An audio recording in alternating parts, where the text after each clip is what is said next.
IPMA Best Male Artist winner, both in 2019 and again in 2020, Brian Henke composes and performs his music like a painter putting images on canvas, a kind of sonic shaman drawing his inspiration from the world around him. His unique guitar style has been called everything from folk to new age to neoclassical to pastoral. Or as Brian likes to call it, a big stew pot of everything stirred up, simmered, and served to taste. Brian has just released his latest vocal CD, To the Fair. 2 more albums are written and partially recorded. He's also released 7 instrumental solo guitar and harp albums, 2 celebrated compilation albums, 1 group CD, and 3 previous vocal albums. He's currently working on a musical play with writer and playwright Byron Ballard. Please welcome singer, songwriter, musician extraordinaire, and the Dreamcaster man, my friend, Brian Henke. Hi, Belle. Hi, Brian. How are you tonight? This is going to be fun. I am doing It is. awesome. It's beautiful here. The weather's gorgeous, and I've got all kinds of fun things coming up and to do. And here I am hanging out with you, one of my favorite people. So this is perfect. Thank you. It's a beautiful, beautiful night. Thank God for spring, right? Thank the goddess. Yeah. And the birds and the bees. So where is here for you? Northeast Ohio. I'm in a suburb called Bay Village, right up on Lake Erie, literally 2 blocks away, from Lake Erie. And, I'm not too far from the freeways, which is good when you travel as much as I do. And it's generally pretty cool in the summer, and we get a lot more snow than you do. Oh, although this year for some lovely. we didn't. I was up in Minnesota recently, and they just got slammed. They got all our snow, I think. Where is that? Minnesota. I was up in Duluth. Oh my goodness. And Finlayson. Duluth just got nailed. Normally they don't get as much snow as Northeast Ohio. We just, for some reason, just didn't get it this year. So is it pretty where you live? Yeah, we have a thing here called the Emerald Necklace. It's a series of parks. No matter where you are, you're not far from the woods and the river. And of course, Lake Erie. I live near one of the best beaches along the lake. Great place to watch sunsets. Cleveland itself, I can't say it's real pretty, but I live in a nice area, and I'm not too far from the country no matter what I do. And of course, like I said, the Emerald Necklace, the metro parks go from county to county all through this whole area, and that is rather unique to this area. I have never seen any place else that had parks quite like what we have. It is really beautiful. So tell me, didn't you grow up on a farm for part of your life, or a good part of your life? Yeah, I lived in Southern Illinois, a town called Edwardsville, from when I was 2 to 12 before I moved to Northeast Ohio. But I did spend all my summers on my grandparents' farm. There was one in Highland, Illinois that I spent the most time on, and one in Glen Carbon, Illinois. And I definitely have a lot of farmer in me. I still do an organic garden here. I love getting out and seeing what I, plant, grow. And then, of course, eating it. I like to eat. But I love being out under the stars and the sky, and, crunching the ground beneath my toes. Yes. I love that. I learned to play the guitar by myself on the farm. Yeah, because I had what free time I had, there was nothing much else to do. So I can remember sitting on the fence, and the pigs were on one side, and all the cats and the dog were on the other side. They were my audience, and they didn't complain one tiny bit. What are some of the first songs that you remember writing and playing in those moments on that fence? The very first thing I ever wrote was on a night. Well, let me preface to say my grandpa got this brilliant idea to put speakers and hook them up to a stereo inside the house, and they were in the flower boxes, stereo speakers in the flower boxes along the road. And I used to listen to music out there. And I just got through listening to Moody Blues' Threshold of a Dream, Ooh. which should be in everybody's collection if they don't. And I went for a walk with my old Stella Harmony, my first guitar. And I walked pretty far, and I went off into one of the neighbors' pastures that I'd never been in before.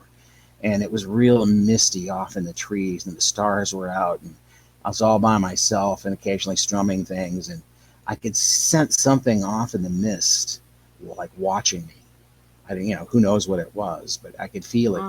And then I got back on the road, and I had the guitar strung around my neck, and I'm playing, and I'm playing. All of a sudden, I caught a groove, and I started writing my first thing.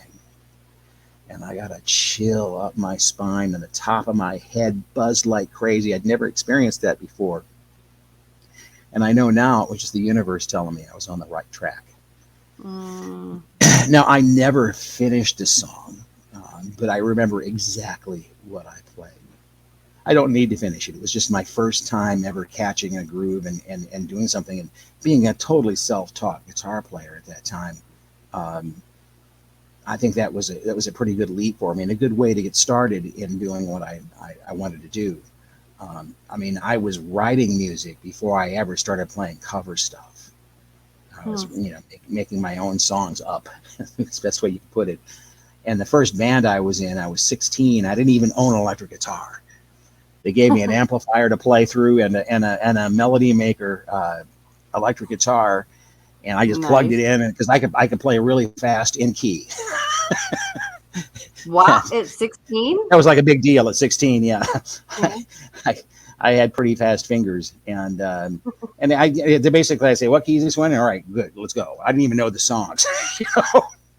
I just knew not to play over the vocalist, and when my solo times to come up to play really fast, which they thought was good. And that started my journey in playing in bands. Later, I went back for the summer, worked on that farm, and worked during the day in a greenhouse in Highland, Illinois, for 85 cents an hour because it was agricultural. Gosh. So they could get away with it.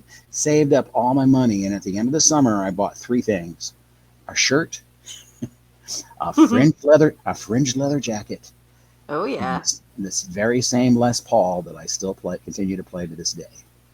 My God. 71 Les Paul Deluxe. Ooh. So is that your favorite? And you've seen it. When I played with you, that Les Paul, that was the one that I earned, working in that greenhouse.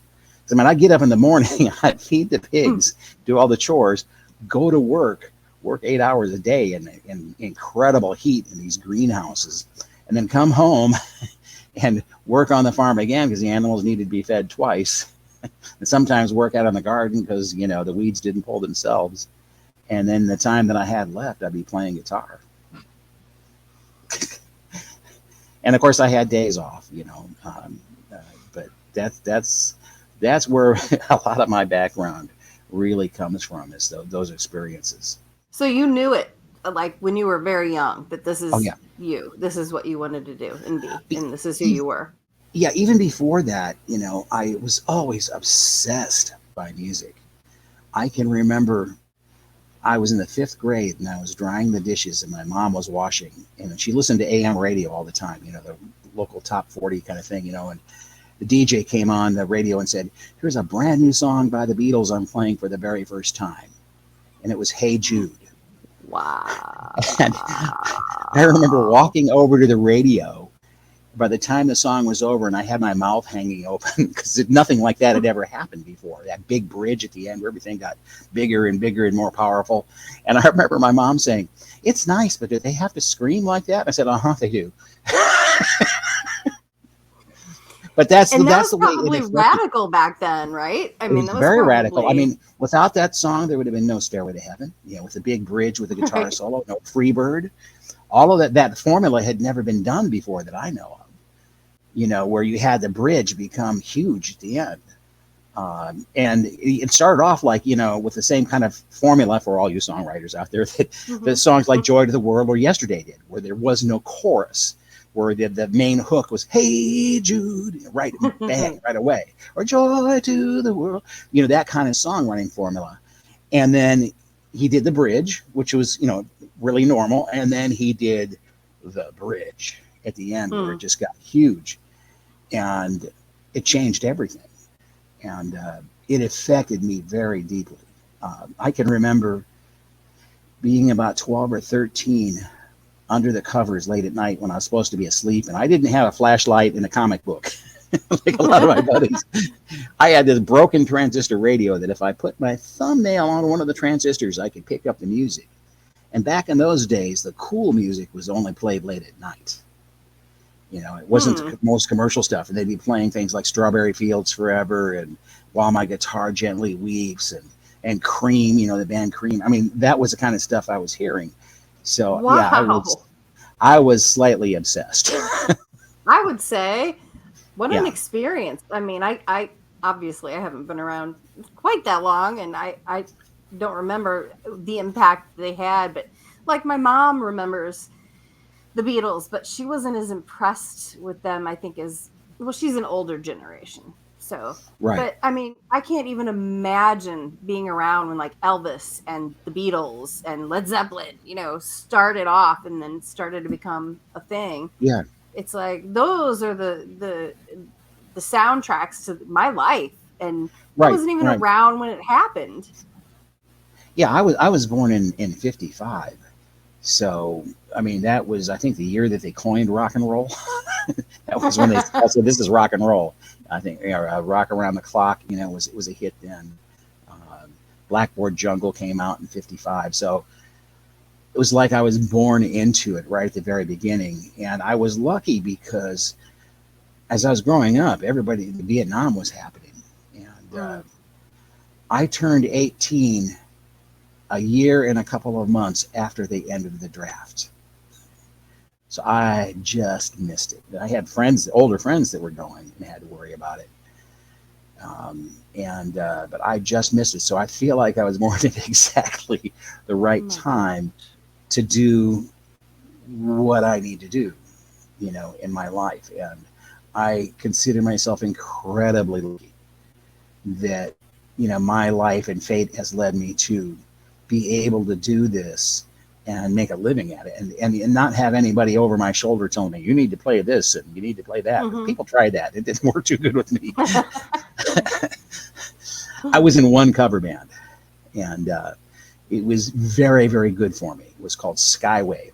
We started off as an Mm. original band, and we got a new guitar player that really kind of pushed us into some of the cover stuff, and it was good for me to do that, to be playing the big hits of the time, because I got to see how other songwriters did it, and I learned a lot more about my own voice, what I could and couldn't do.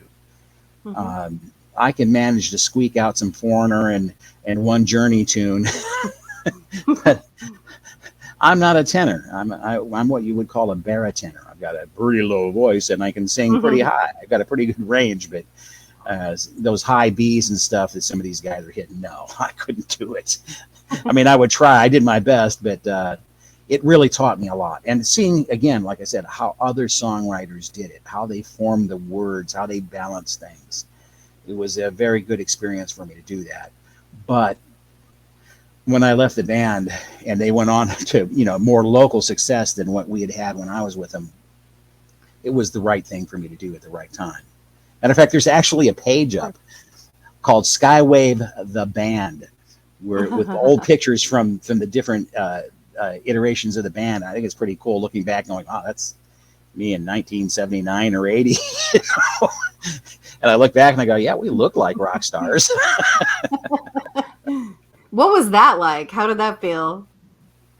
Looking back on it like that, um, it's again, I consider myself very, very lucky. I mean, there's times I go, where did this body come from? I, I remember being able to jump fences. I could. I was in such good shape when I was back in this band that, I mean, I can remember jumping off a stage, playing a guitar solo, and then jumping back. Wow. Do you have any Now I video of just that? hope that I don't fall off. Did you ever? Um, no, I never fell off the stage.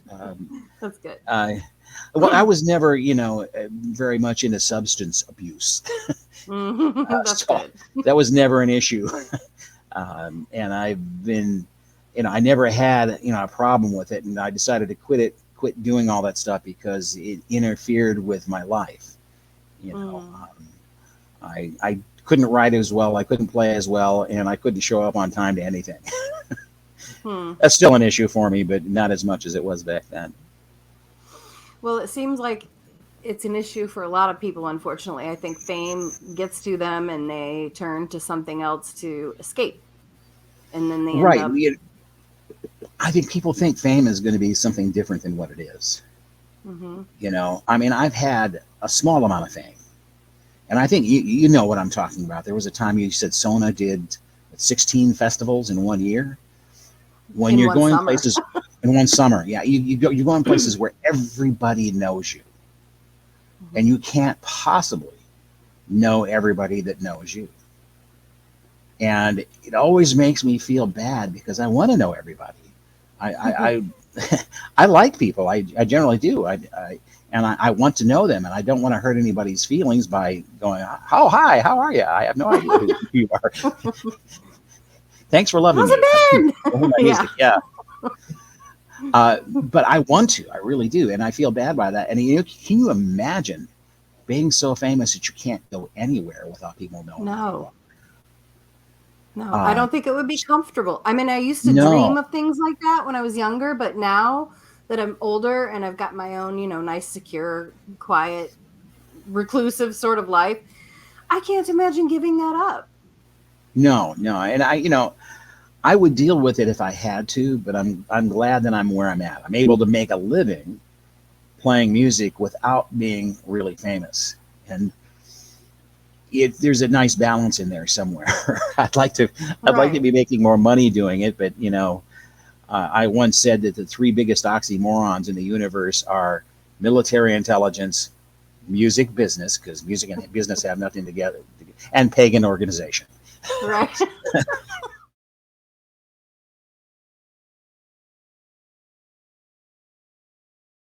So what about Captain Time Warp? Captain Time Warp, in a way, I'm talking about myself. I'm Captain Time Warp, and in my sense of what time is, and love, and the universe. And I mean, if you listen to the lyrics pretty closely, you'll get to know a whole other side of me. uh, Okay. yeah, I'm writing about it, as it's, he's a character, like he's a character in a book or a story or a movie, whatever. But the viewpoints are mine, and at the end, these incredible harmonies come in, and I'm playing underneath them, and I thought of the harmonies. They were the sirens, like from Ulysses, Mm. and bringing me further into the stars. There aren't any rocks out in space that except for asteroids, I guess. But just to make me want to go on further. Um, and That's what it's all about. I know you're going to play it on the show, and I'm really glad you are because I really like that. And I Ginger love it. Doss does all the close harmonies on that, which is just, she blew me away when she did that because I didn't ask for it. I just wanted her to sing the Oz, and she did the close harmonies. Like I didn't think that was possible. And she said it was really hard. I knew it was her immediately. She's got such a Yeah. distinctive sound, It Oh was yeah. incredible. Yeah. Shannon Patricia did all those long straight notes, just held that forever. Mm, beautiful. And I don't recall having to do any straightening either. She just went in and just nailed those notes. She's like, oh, do you want me to do some other stuff? I'm like, no, no, no. I think you're the only one I know that can do those. I don't know. Sometimes having more stuff is better, Yeah, well, so you have because more I had things other to choose people to from. sing the looping stuff, and at Mhm. one point in time, I think she speaks in Italian. Oh Uh, my gosh. at the end, and it's kind of underneath, kind of like a Pink Floyd kind of trick. Um, but I really, really had a good time recording that, and it's one of my favorites that I've recorded. So I'm really glad you chose that one because I gave Oh, you a it's so bunch of much stuff. fun. Thank Yeah. you.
Sails are full of dream wind,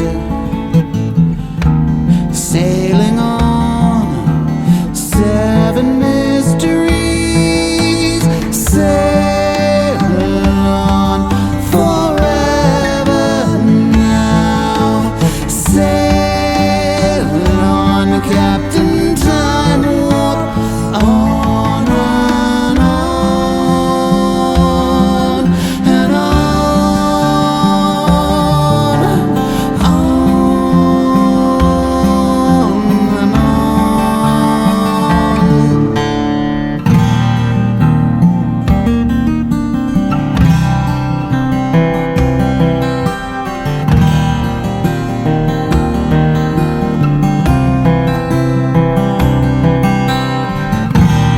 Breathing in the life force, cosmic waves of love that we can feel. Sail on forever now. Sail on, Captain Time Warp, on and on and on and on and on and on.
Oh, well, I'm going to ask you about some other songs in just a minute, but Okay, I sure. know that people are going to want to know what this interesting looking instrument is that you have behind you. Could Right you tell behind me. us Of a course, little I'm bit about going like, that? okay, that's that's a one of a kind double neck 27 string harp guitar called the Dreamcaster. It was custom built for me. I told this luthier years ago what my dream guitar was, and he says, "Well, I can do that." Took him 3 years, but he did. And I had mentioned to some people at WVIZ that I was having this guitar built. They said they wanted me to do this show on musical innovators, and they insisted that it be this guitar. Well, he got it to me late, 3 days before the taping of the show. 3 days. 27 string double neck harp guitar, one of a kind. I had to figure out how to tune it, write a song for it, and be ready to play it on TV with no mistakes. So for 3 days, the world lost me, and that's all I did was play this guitar. And you know how on variety shows when there's more than one act, they always have the lesser known act after the better known act.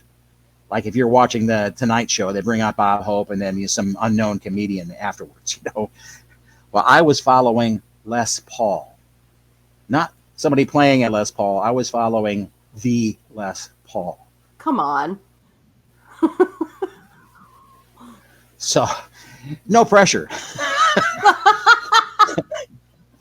And the other guitar over here is it's my main squeeze right now. It's my Larrivee. It's a 6 string. It sounds amazing.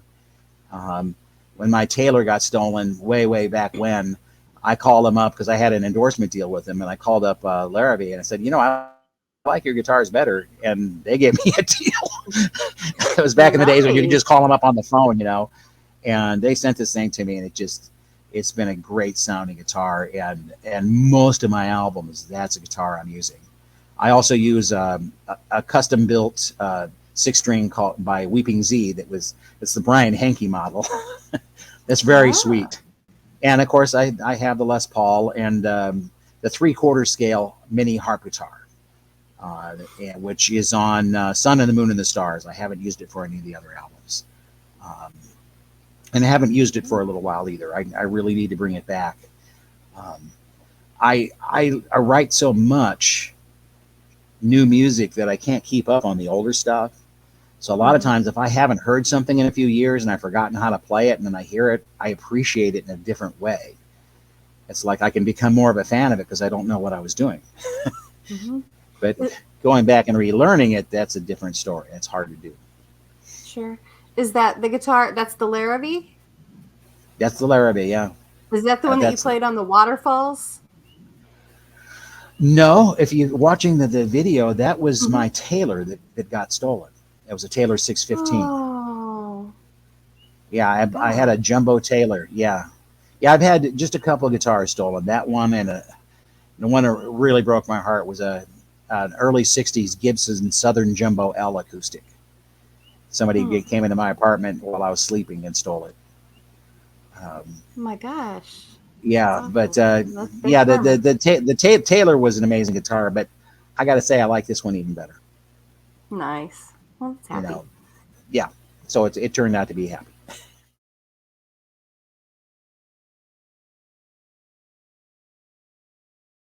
I would like you to tell us a little bit about your involvement with the Red Album, if you don't mind, and what's going on with that. Well, the Red Album, I don't know who invited me.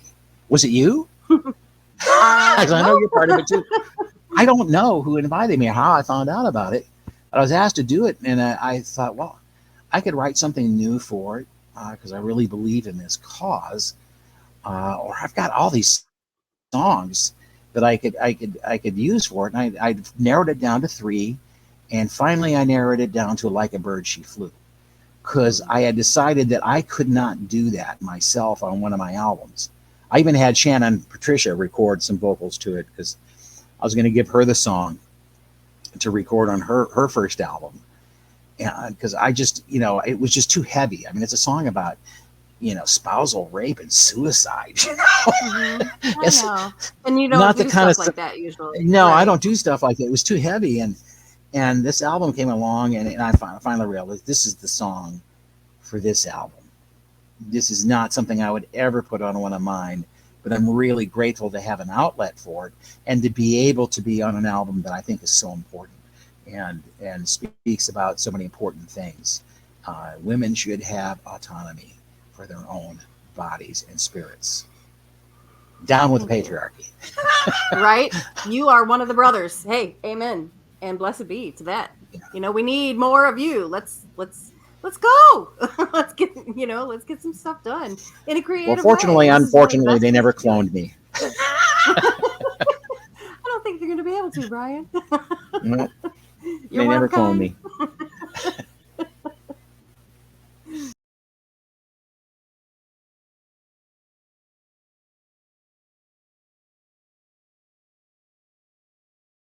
So, can you tell us a little bit about what Pagan Song is? Yeah, Elaine Brown from Crow Women, who's one of the people putting together the Red Album. One of the people that's doing the stuff to make it happen. A lot of stuff. She's become the Red Album mom. She's our Red Album. Get your parts in, everybody. Yeah, she's really good at that. She's awesome. And she's a great musician too. But anyway, she's got this blog site thing that she does, which she's tied together with the Red Album now. But a lot of really great musicians will send in things about their songs, about magic and some really good articles. And she asked me to do it too. And I think I'm doing 3 or 4 a year.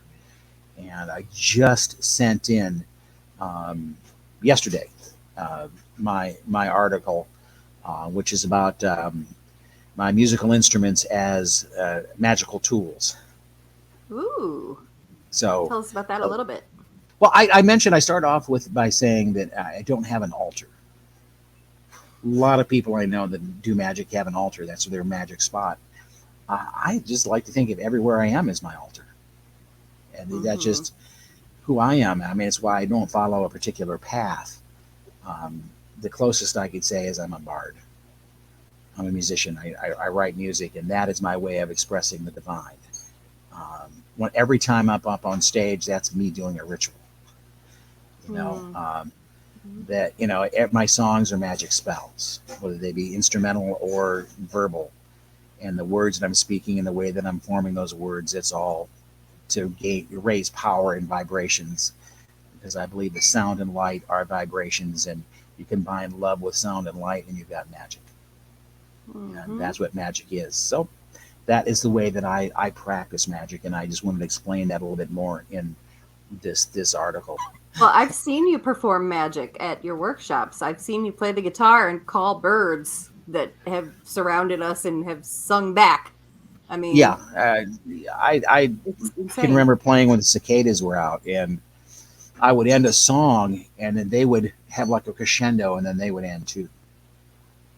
This would happen like a lot.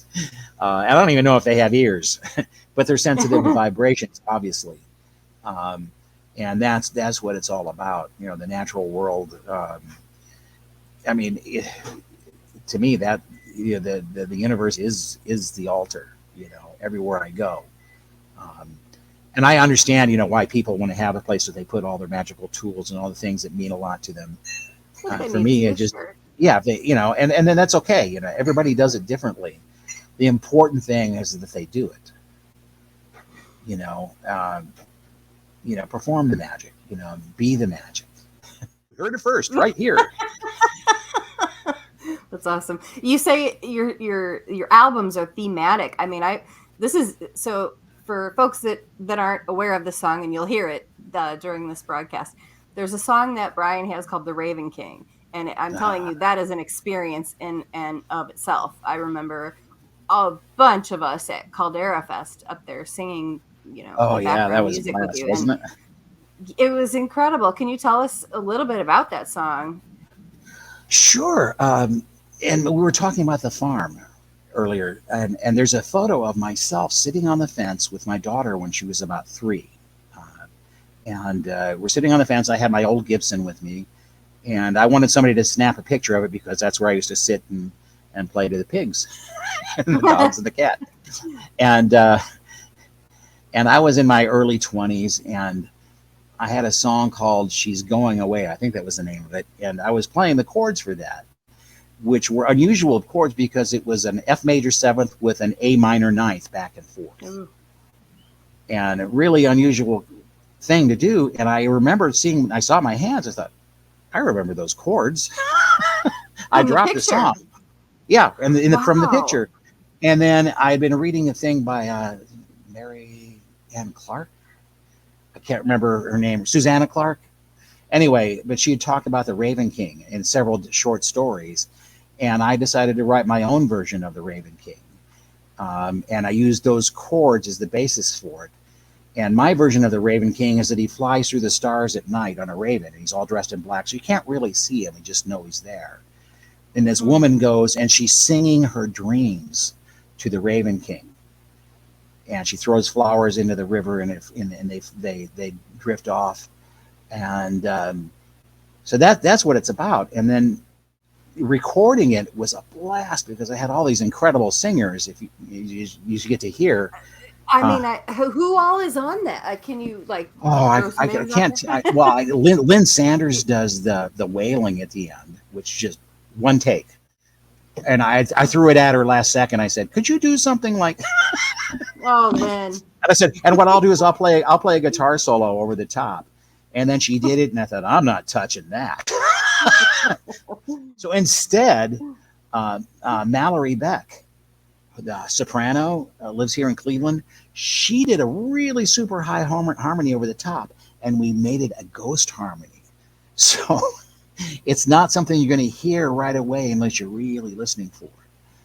And of Hmm. course, I had just had all these amazing singers singing the Oz. Dave the Bard was doing some of the Oz in this, in the background. And then I got to play a guitar solo over the choir, which was, I remember every note I played in the studio because I was having so much fun with all this energy underneath, and me with the Les Paul and the headphones on. I don't get to play the Les Paul as much as I used to, and I was just wailing. I was ripping holes in the stratosphere. Mhm.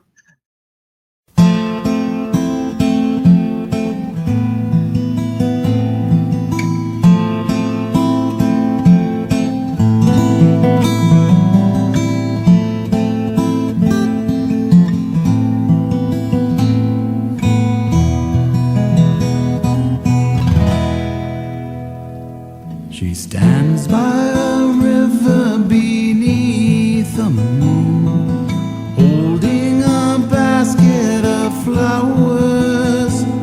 She tosses them in to the waves and the wind, and offers her dreams to the Raven King.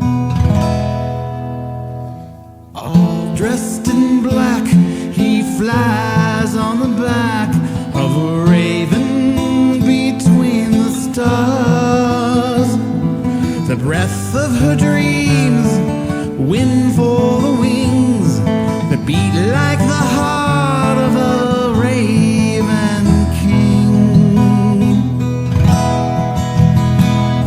A song that she sings for the raven king, clear in the dark like a lover's dream. She sings.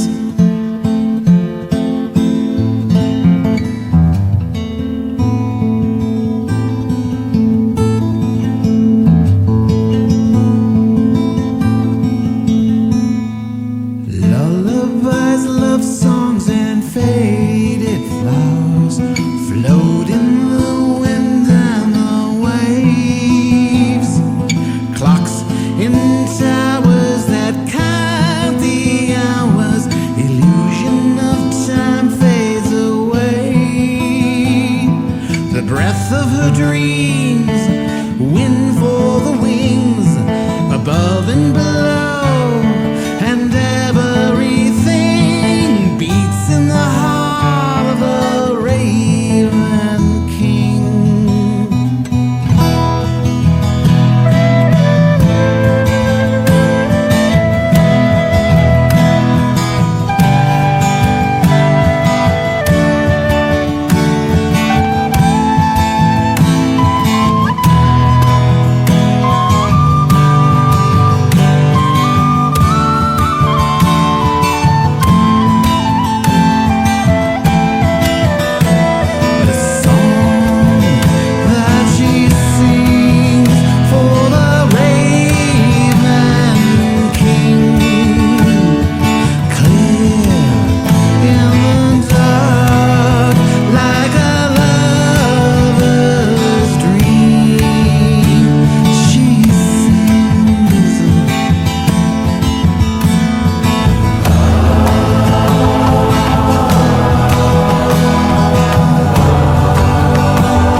I Well, went yeah. crazy with it. And, you know, and I didn't plan it out either. I said, I'm going to wing it, you know, to the engineer. I said, I'm just going to go for it. Kind of like what I did in Black Goddess. Oh, I've heard Um, it. Yeah. yeah, Yeah. your song. Yeah. And I went in there when I did yours, I purposely didn't play it in advance. I went in and Mm, just said, first take, that's what it's going to be. I want it raw. Well, no it's way. pretty much, yeah, pretty much the same thing for Raven King. I just went crazy and I had so much fun. Um, and of course, that Les Paul, you know, I mean, I'm literally tied to the hip with the thing. It's your buddy. Yeah, it's my buddy. You know, I've worn off all the finish and the chrome on that thing. That was my hands. Nice. So Oh. Oh, speaking of that, I yes, know that you've organized a lot of the music at some of the bigger pagan festivals. I, So how I'm how I'm does that I'm work? I'm part of Starwood. I'm the artist liaison and part of the programming committee. So unfortunately, I'm not the benevolent dictator I would like to be, where I choose everything and all of that, because that would be a lot easier. Then I have to listen to other people's opinions too. But yeah, because I know so many of you. You know, I know so many musicians because I travel so much. It just, and I tell people I know what everybody charges, and I know what they're willing to play for. Right. and I believe in keeping at within budget. That's extremely important, and it just works. I mean, I've had a lot of experience. Doing these sorts of things. I do the Woodchoppers Ball every year. It's a benefit for the homeless, where I bring in some of the best guitarist on earth, and we raise money for the homeless. Oh, And I've been doing tell that us for more over about 20 that. years. Well, it's in its current form. I bring in 9 guitar players. I'm one of them, and we play round robin, 3 guitarists on stage at a time, and everybody plays Mm. 4 songs total. In a circle, and you get some of the best players on earth playing up there with their peers and having to follow their peers song after song.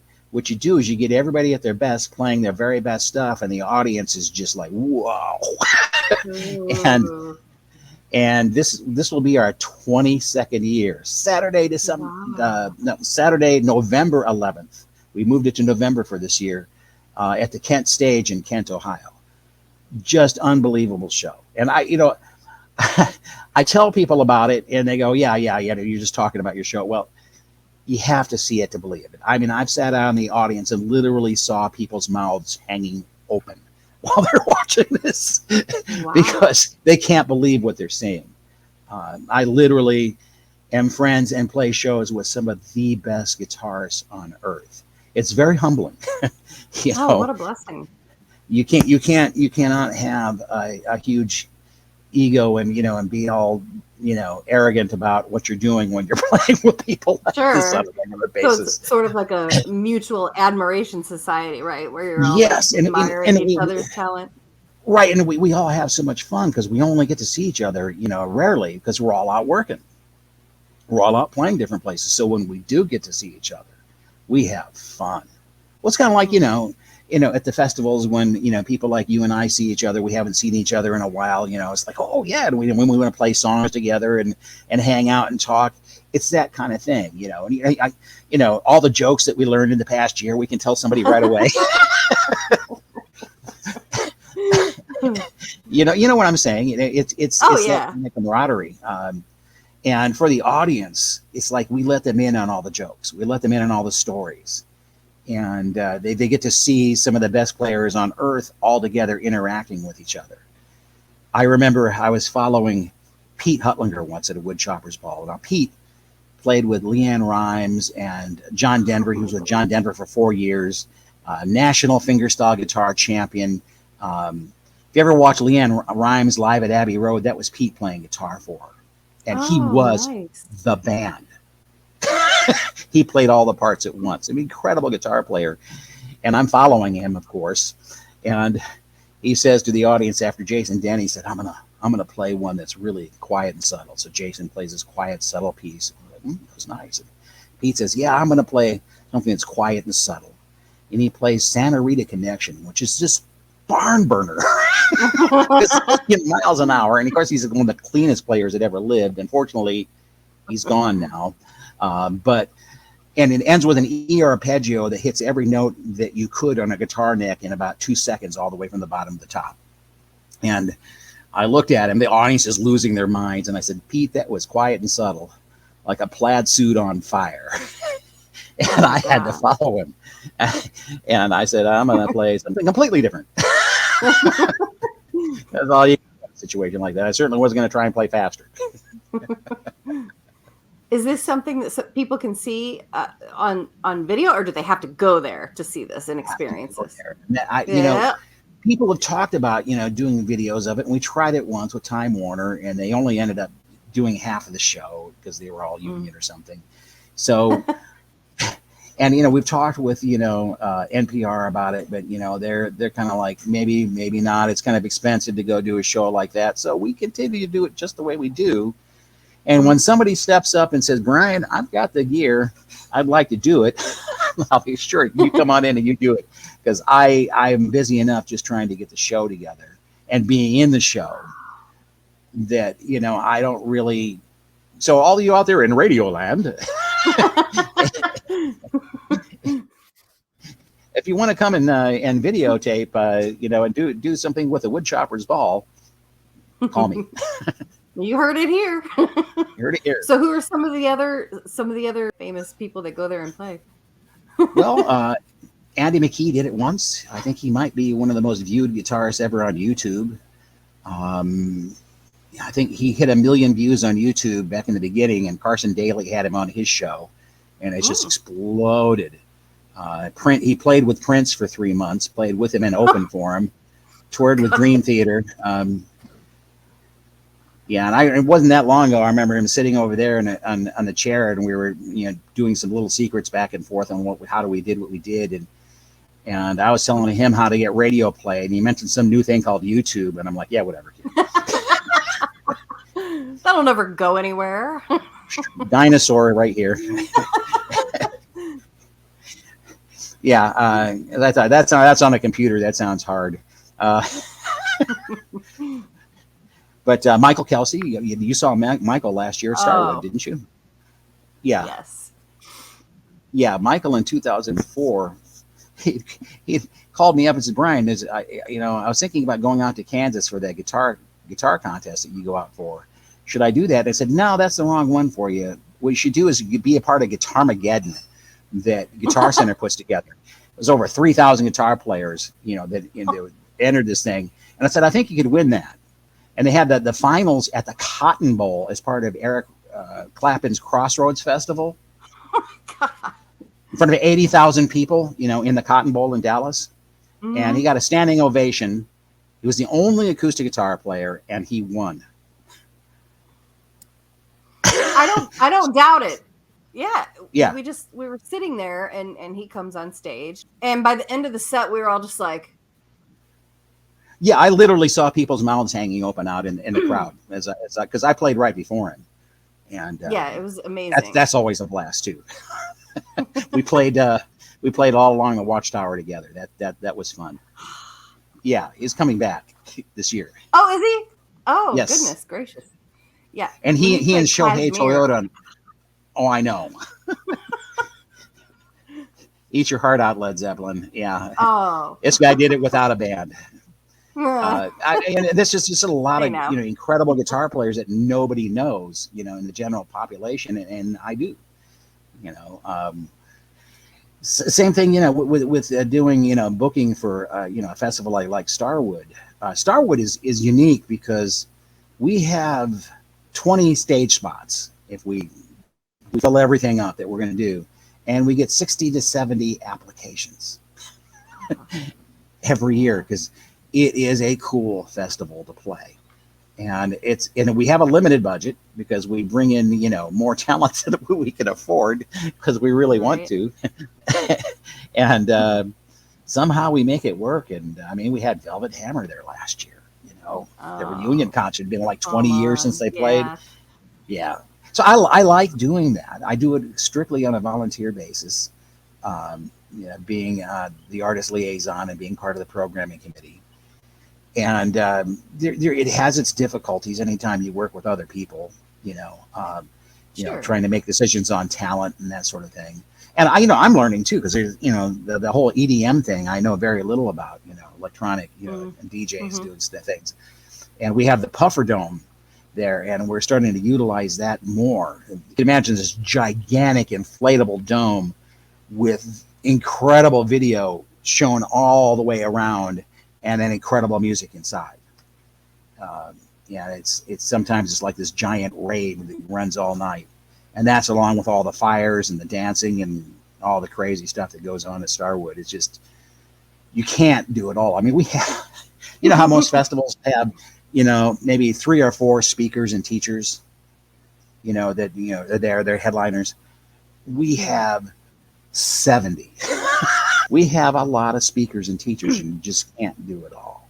You can't. Is that like herding cats with the musicians? I mean, that's got to be insane. I liken it to herding kittens on acid.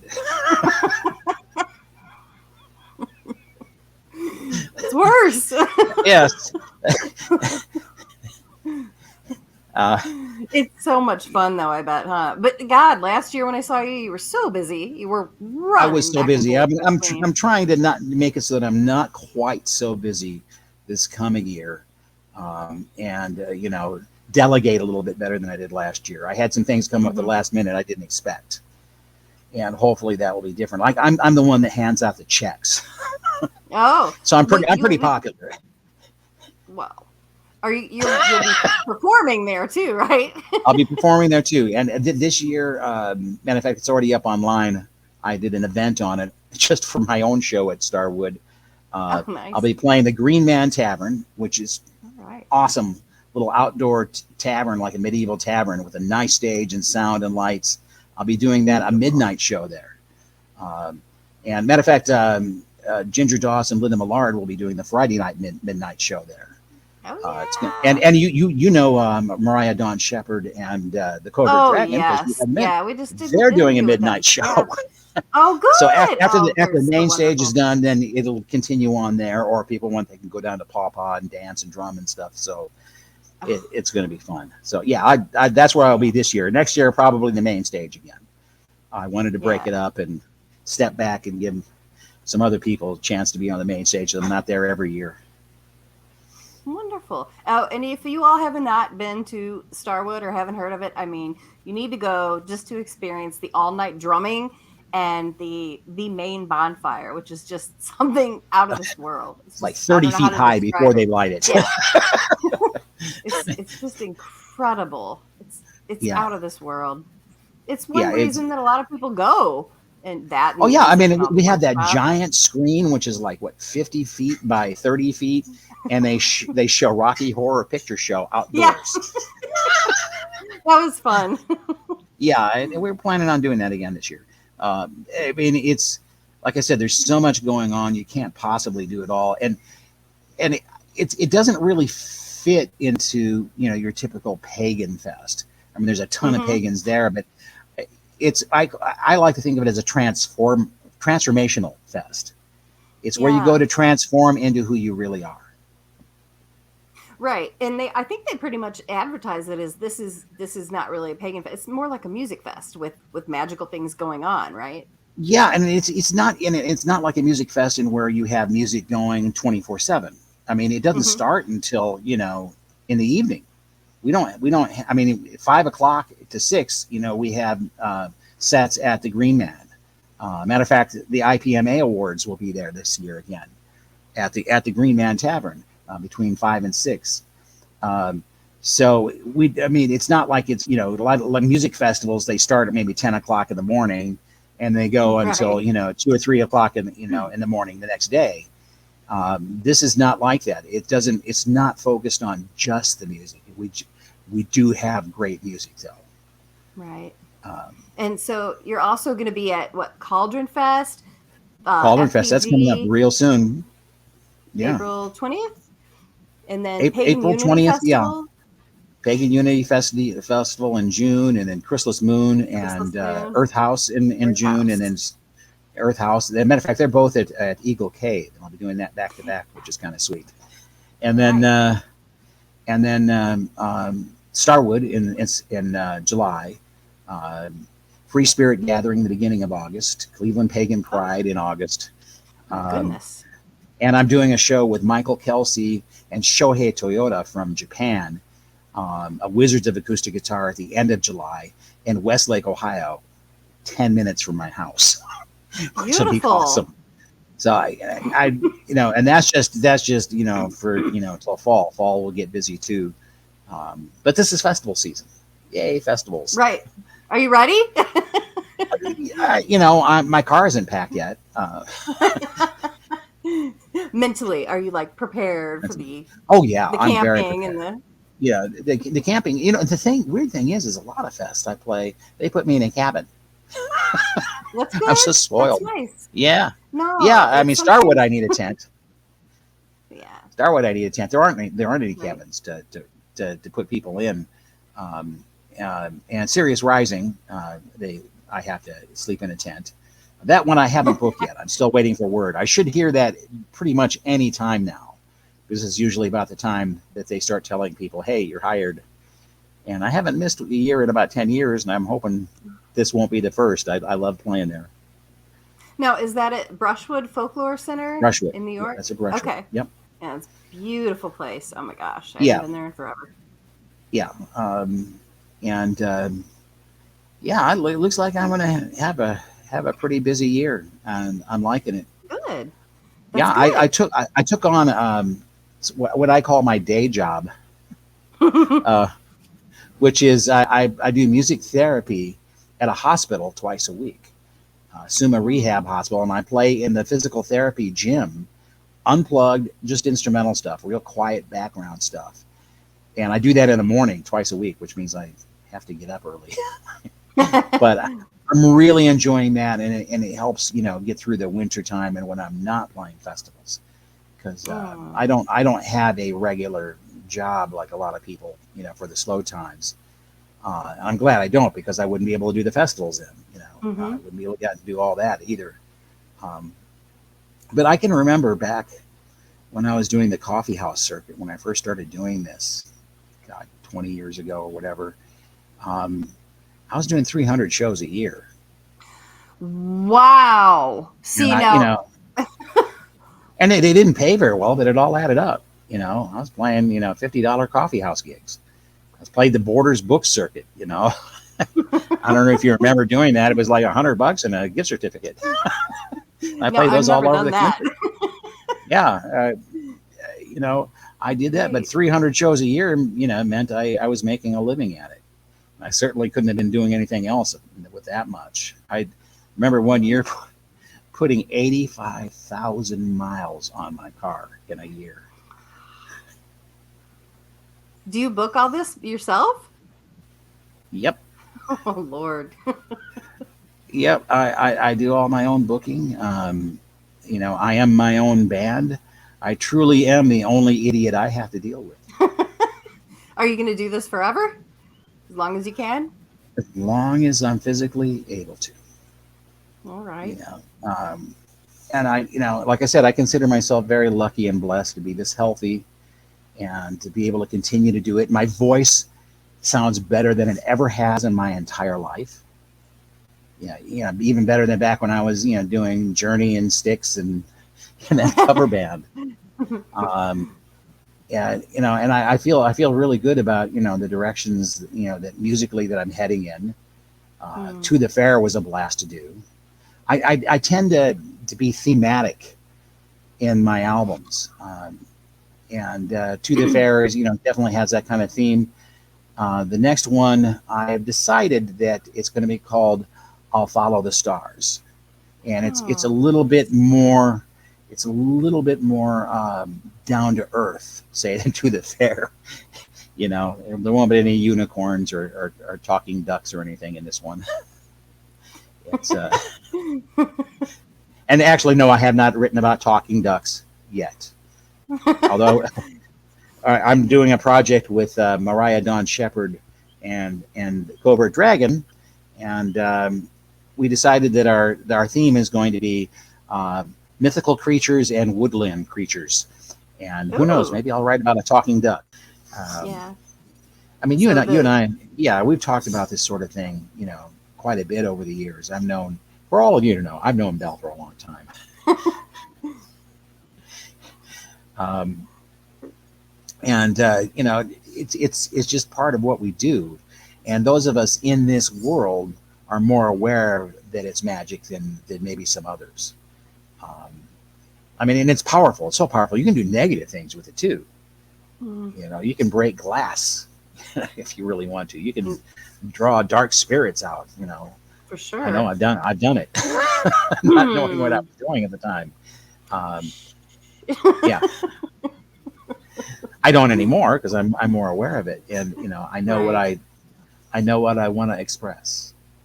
I want to express the magic of the other world. The one that we only get to see once in a while if we're lucky out of the corner of our eye. Hmm. Um, So your music is your spirituality. yeah, very much so. Um, and I like to think that almost everything that I do is part of that spirituality. Just sitting here talking with you right now is part of it because we're making sound vibrations, we're using words, um, and we're expressing what we believe and think to other people that will be listening to it too. Um, It's and beautiful. yeah, it's just it's all part of it, as you well know, and as many of the people that will be tuning into this know, as you know. Yes. Um, so anyway, that's kind of where I'm Thank at on you. all that. So you have presences on the internet at Yes. Um, Facebook. yeah, Facebook, You do and have it's an HG. Brian G. Henke. I had a regular music site and it stopped working, and now I think they've removed it finally. Oh. Facebook.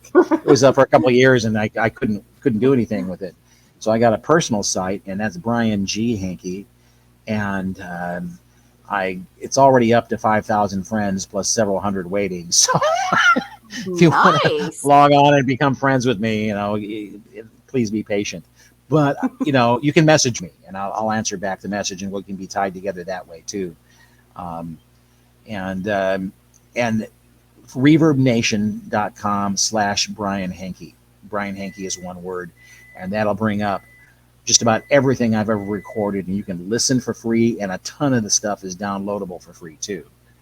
Um, and my regular website is down. There were issues with the server. I need to get a new one, and I've just been too busy I to get together understand with that. one guy to get it to happen. Because that's something really involved, a real website. I know I need to get one again, um, but I know what a pain it is too.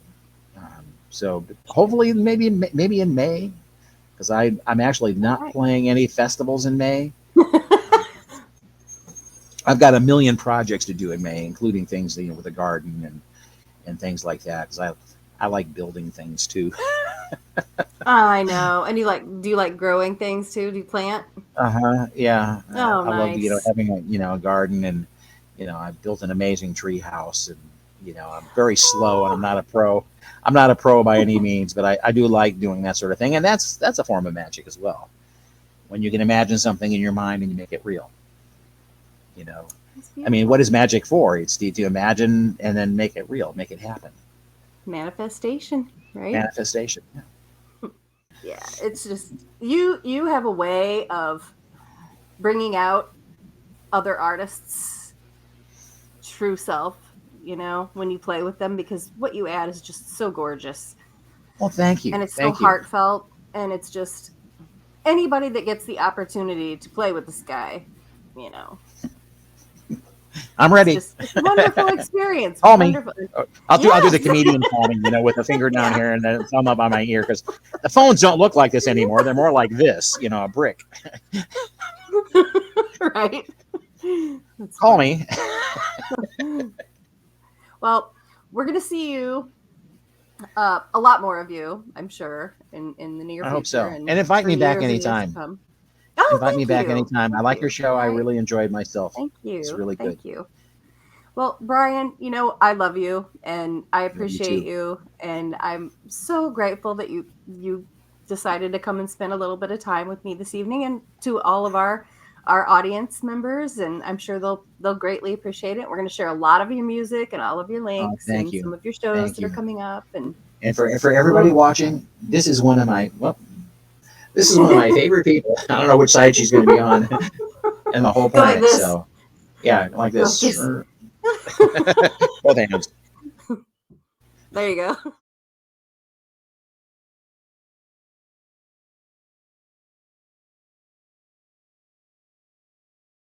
And then please welcome singer, songwriter, musician, and Dreamcaster man, my friend Brian Henke. Is that cheesy or is that okay? Cheesy's good. Especially like it grilled.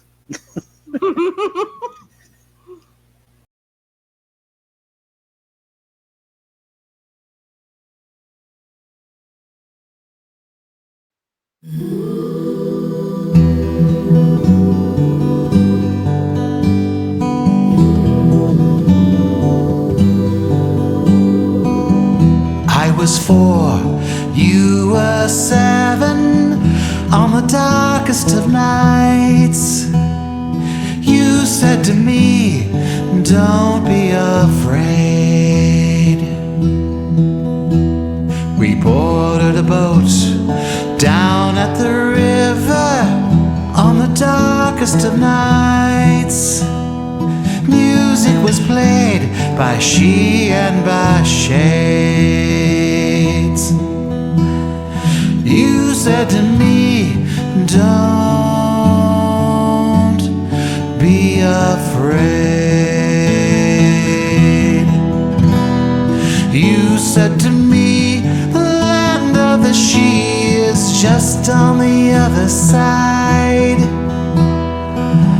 Close your eyes, float down the river to the other side, and don't be afraid. Don't be afraid.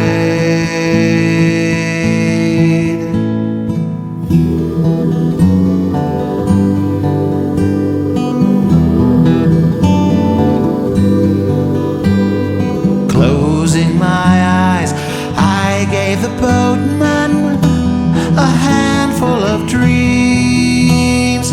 Using their light, he guided us forward, and he started to sing a song of the lights that dance in the night.